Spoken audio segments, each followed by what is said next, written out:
Welcome to worship with Eliot Unitarian Chapel. We're happy you're joining us. I am Reverend Krista Taves. If you are new to Eliot Chapel, we are an intentional community that welcomes all races, genders, and sexual orientations. We welcome people of all creeds and beliefs, all economic circumstances, and all types of families. From these differences, we believe that we bloom and grow. If you would like to learn more about our congregation and connect with us in real time, please look for information at the end of the service.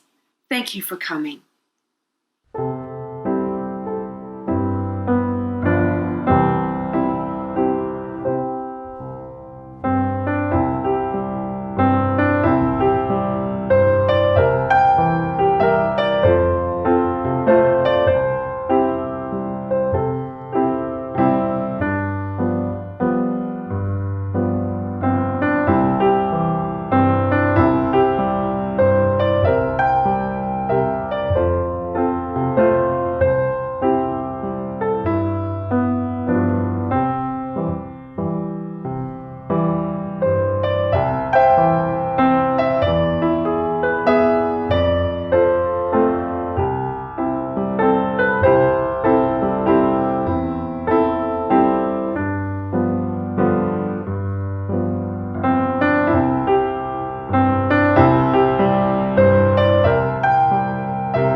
In the Unitarian Universalist tradition, we light a chalice to symbolize that we are entering sacred space.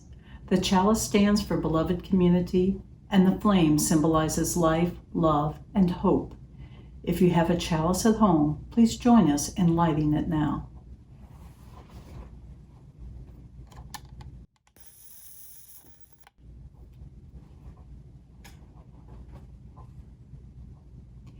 Our chalice words today are from the Persian poet Rumi.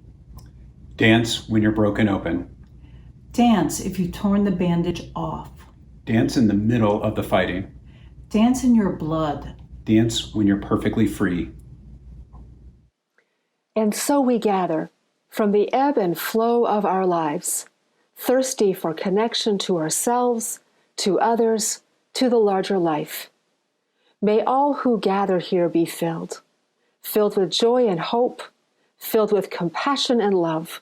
Here may we be filled so that we may pour ourselves out into the world.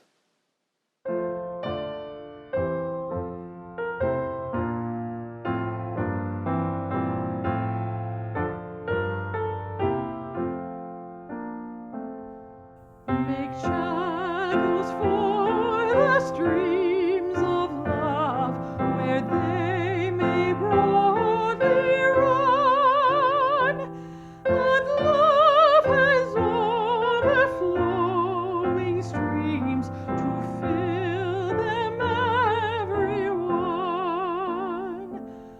But if at any time we cease such channels to provide, the very founts of love for us will soon be parched and dried. For we must share if we would keep this gift all else above. We cease to give, we cease to have, such is the law of love. Please join with me, as you are willing and able, in the spirit of prayer and meditation. Universal Spirit of Life, God of many names, source of all being in which we live and breathe and have our being. We come together in prayer, even though many of us struggle with what that means. We come together before that which is greater than us, although we struggle to say what that is. And so on this day, we pray for those things we struggle with, for the conflicts we feel within ourselves and between us and those we love. We pray for guidance, compassion, for the opening of a path.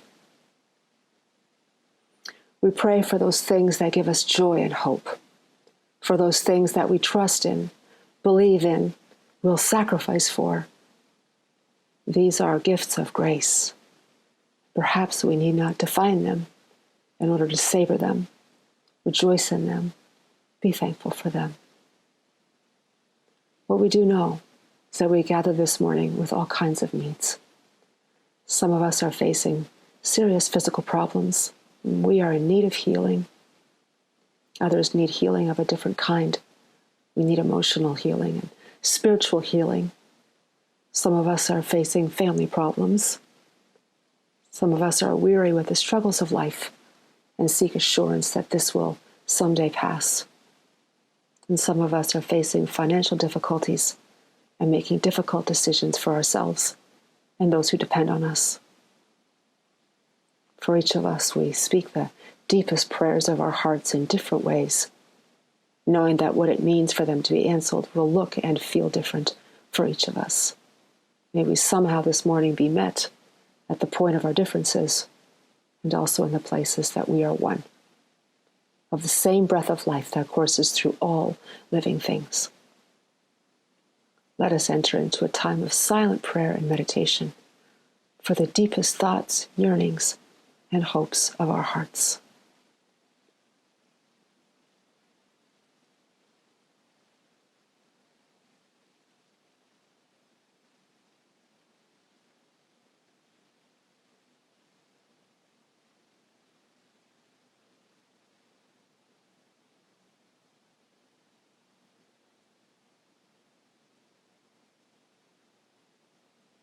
Spirit of life, may we always hold in our hearts gratitude for those things that bless us with their presence, forgiveness for the ways we have turned from those blessings, and the willingness to open ourselves anew to this beautiful and hurting world. In the spirit of truth, justice, and compassion, this we pray. Every month, Eliot Unitarian Chapel shares our offering with a local organization that helps promote our mission of courageous love and compassionate action. In July, the organization we are sharing our offering with is the St. Louis Area Diaper Bank.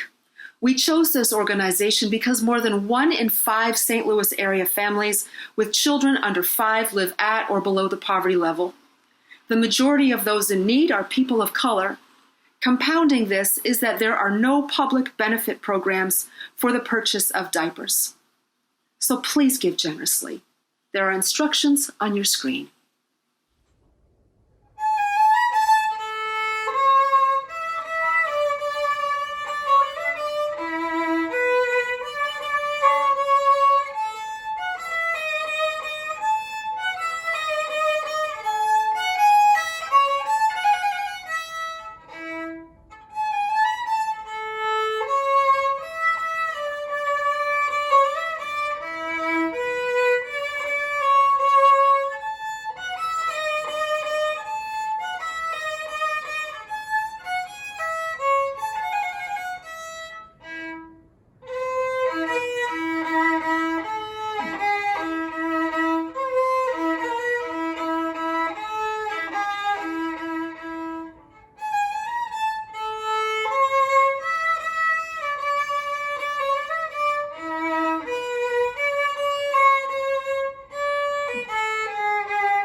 You and I, we meet as strangers, each carrying a mystery with us.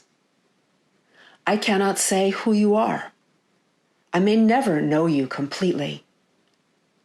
But I trust that you are a person in your own right, possessed of a beauty and value that are the earth's richest treasures.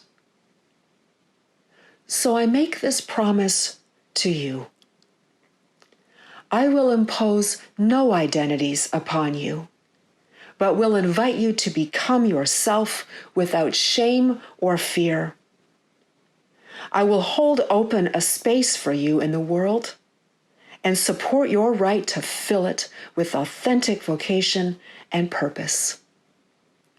For as long as your search takes, you have my loyalty.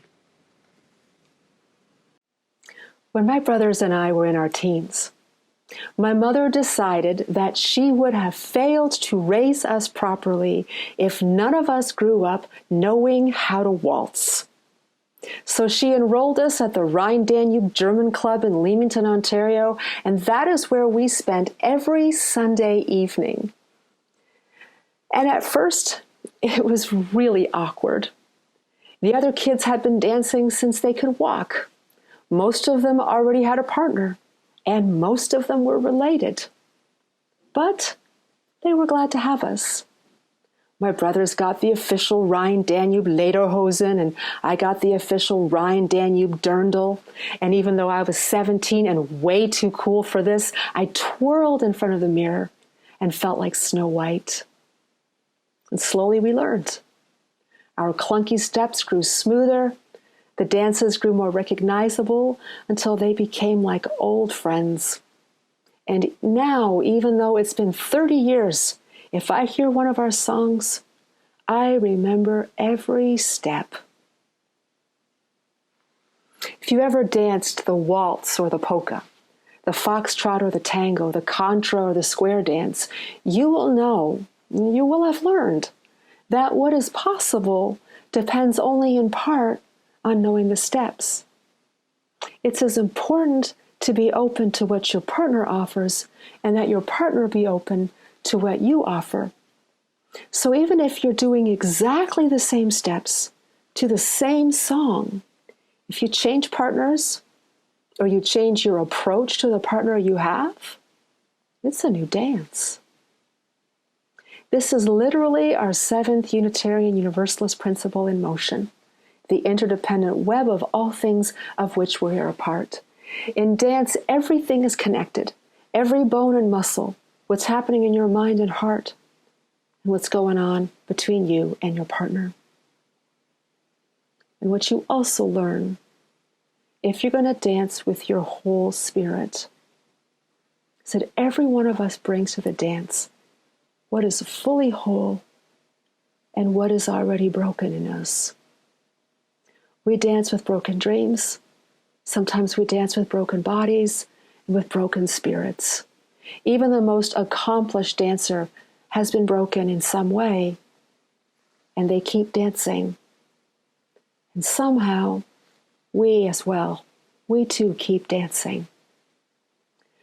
I want to hold close this image of dancing while broken to reflect this morning on where we are today. Many of us are figuring out how we keep dancing as our lives have become much smaller during this pandemic. We're missing our people. We're missing the lives we had before. Some of us are now unemployed or underemployed.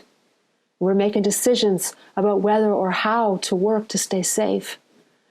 We're also missing leadership. We are desperate for competent, compassionate leadership. We're yearning for a leader that will put our well-being at the center of their reason for being. So we're trying to keep dancing. And especially we're trying to keep dancing as this disease targets people of color and the elderly more than anyone else. We're dancing while broken. And then there's the protests. Every single day since George Floyd was murdered by 4 officers in Minneapolis, This is a dance we've seen before. 6 years ago, we were the epicenter when Michael Brown was murdered. We lived with daily protests. Some of us supported those protests with our bodies, with our time, money, food, water, calls and letters, and with our own vigil, which has taken place on the steps of Eliot Chapel almost every Tuesday now for 6 years. What's becoming clear to me is that the truth that we proclaimed back then has gained traction. 6 years ago, a majority of Americans dismissed the truth that our criminal justice system is racist. Today, a majority of people believe that George Floyd should still be alive. So the issue now is less about proving that police brutality exists and more about how do you end it? What's the answer? Is it reform of the police, abolition of the police, or defunding the police that is going to create peace, justice, the freedom that we're all yearning for? So clearly the dance has changed. The steps have changed a bit, actually a lot in the last 6 years. There are protests all over the world. There are protests in small town America. That didn't happen 6 years ago. So things have changed. We're dancing through the brokenness in new ways. But what hasn't changed is what's made us broken. And what's made us broken is white supremacy and the systems that perpetuate it. We are dancing through the brokenness of white supremacy systems, always looking for the new steps that will keep us moving. So let's get back to the dance then. There are generally two different roles in couples dancing, especially when the dance has a European origin, which is the case for the waltz. There is the one who leads and the one who follows. Now, traditionally, the lead is male and the follower is female, which is totally binary and totally patriarchal. And thankfully, more often these roles are no longer assigned based on gender. I can't tell you how excited I was when I learned how to be the lead. And I love both roles equally. Another misconception about these roles is that the lead has all the power and that the follower just follows. If this is your understanding of how the dance works, I'm sorry to say, your waltz is never going to hit the charts. I have experienced leads who led so strongly that there was no room for me. It felt like I was being dragged around the floor. No fun, no beauty. The real responsibility of the lead is to provide the frame for the follower to shine. A good lead will almost become invisible. They will look as if their dancing is effortless. And a great follower will be able to fill the frame. They will bloom into the frame and become more than they were before. And when this happens, it's magical. And life just doesn't feel so broken anymore. So let's explore today's civil unrest using the image of creating the frame and filling it. 2 weeks ago, a violin vigil was held for Elijah McLean in Aurora, Colorado. If you don't know the story of Elijah, last summer Elijah was walking home from the store. He was 23 and black. He wore a face covering because he had anemia and often grew cold. And someone called the police, saying there was a suspicious black man walking through the neighborhood. The police showed up. They said Elijah struggled with them, but the video shows him begging them for mercy. He died of cardiac arrest a week after the dose of ketamine was used to sedate him and then arrest him.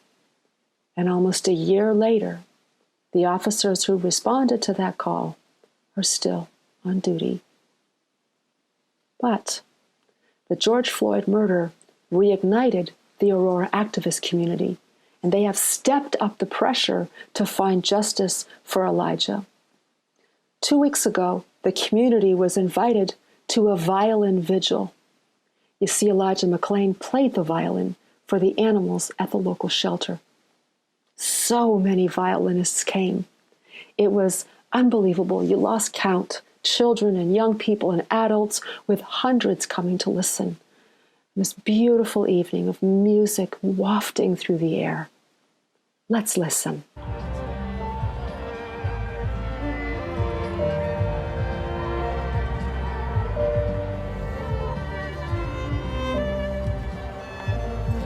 The police say that there were some disturbances, that their officers were being pelted with bottles and rocks.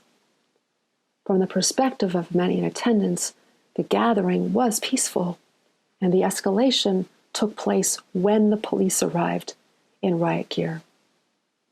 This is what happened.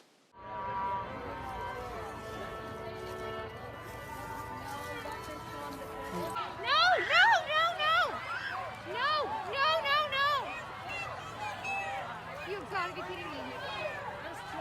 No! No! As tear gas began wafting over the crowd, you would have thought that everyone would be running home. But that is not what happened. The violinists kept playing, some even standing between the police and those gathered to listen.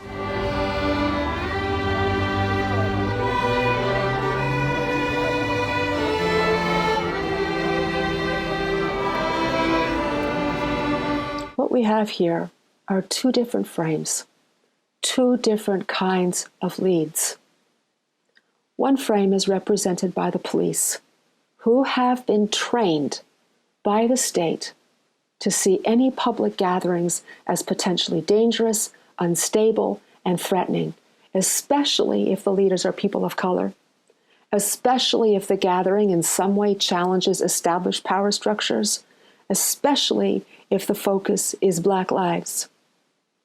They are too often like the lead who believes that they must control the dance. This is the lead who leads through fear. And far too often, this lead misunderstands who they are dancing with. This lead misunderstands the gathering they encounter. And through this misunderstanding, escalate the situation and create more damage. For many who attended the vigil, what was most heartbreaking was that it was a cruel irony that a vigil for a young man killed by the police was met with more brutality. And then we have the violinists, who represent a different kind of lead, who read those who are following, who shift their energy and balance to respond to what is offered, who see every dance, every song as a co-creation made by those who play and those who listen.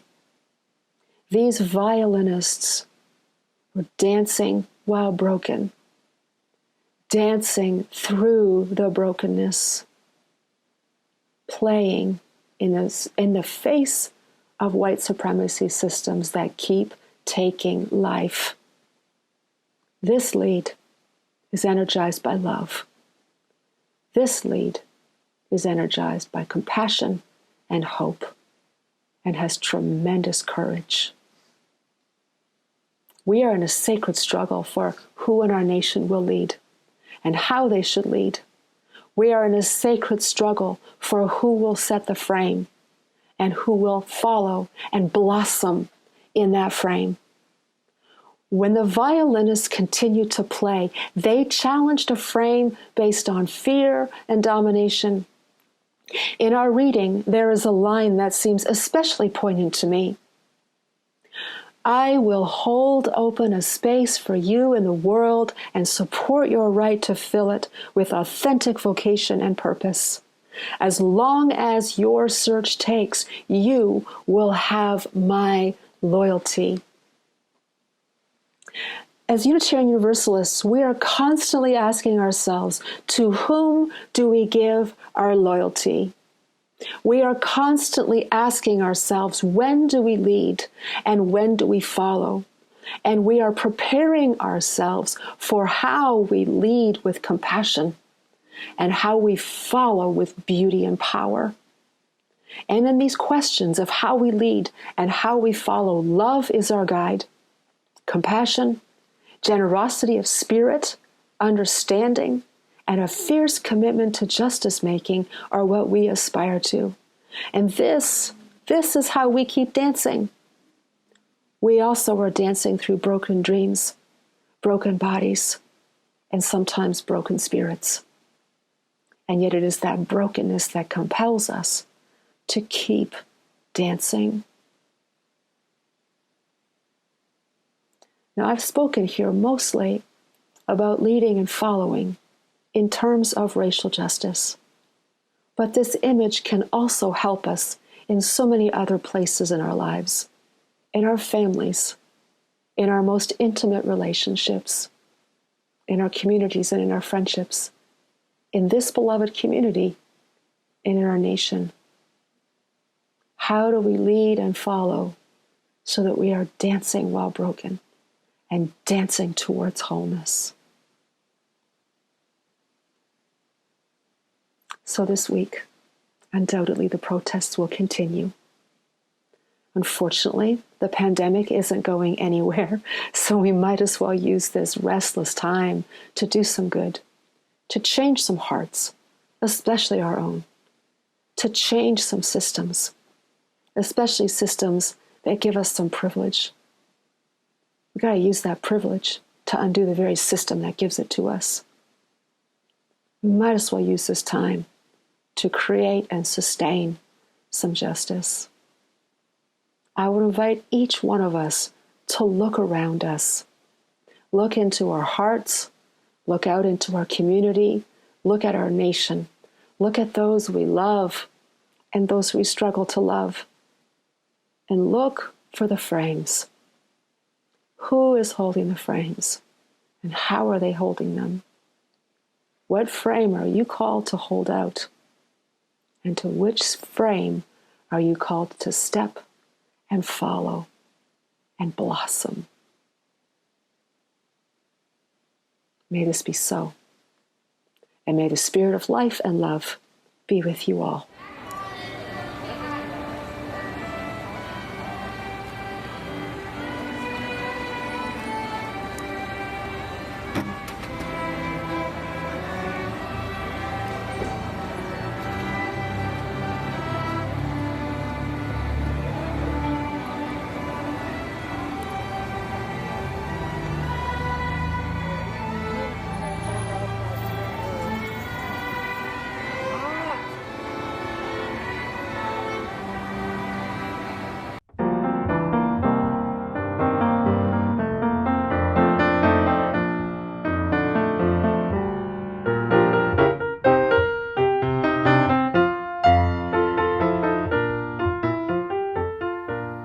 Let it be a dance we do. May I have this dance with you through the good times and the bad times too. Let it be a dance. Let a dancing song be heard. Play the music, say the words, and fill the sky with sailing birds. Let it be a dance. Let it be a dance, let it be a dance.